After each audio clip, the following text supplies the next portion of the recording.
In this tutorial, we're going to talk about the additional pages like the About Us page, Contact Us page, and the additional support pages we've set up to help visitors to your website in their purchasing process. So first, let's talk about the About Us page. This page you can customize to include information about your designs, your products, the theming behind your website, anything you want. Or you can decide to not include this page at all. To do that, we're going to log into our backend. By clicking on Website Pages and then clicking on About, we can edit this page much the same way that we did the other pages on our website. We can rename it, we can include the image, which for our website is the About Us, and we can also include any information here and format it any way we want to. Now for this website, we're going to go ahead and just turn this page off. We're going to click Save, and now let's have a look.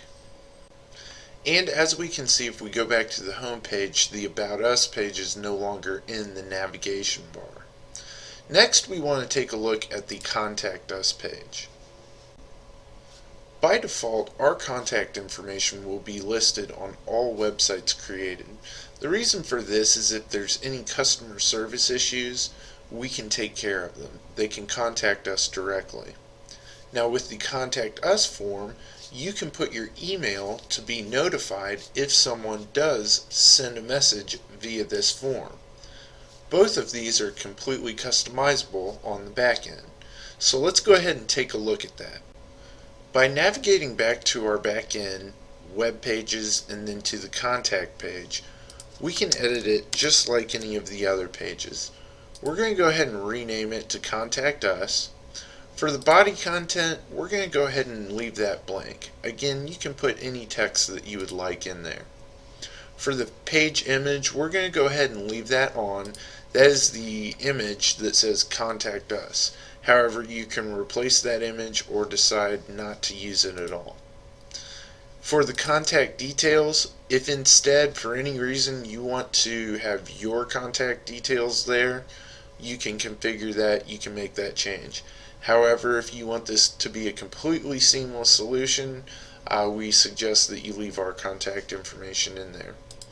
And then finally, show contact form, you can put yes, and if you want to be included in the messages that come through that contact form, just put comma and then put your email address. In addition to editing these pages, you can also create new ones. You can add a page. We'll go ahead and name it Test.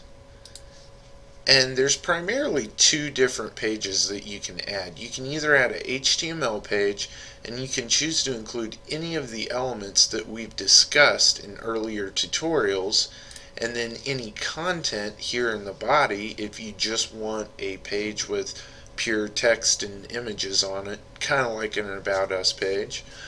Or you could link out to another page on your website or another website altogether just by putting link and then the actual link to the page.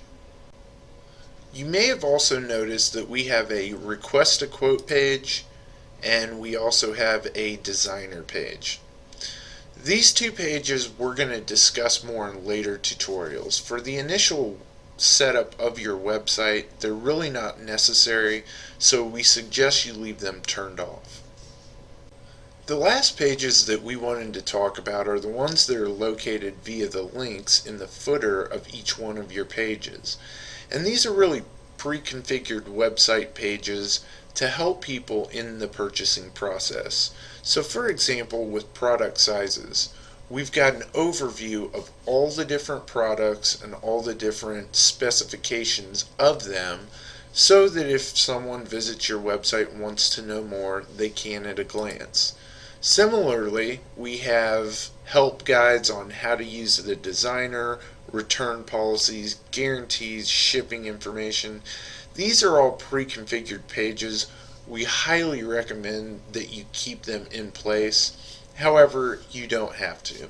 And in later tutorials, when we talk more about editing the theme, if you want to, you can definitely not include those pages.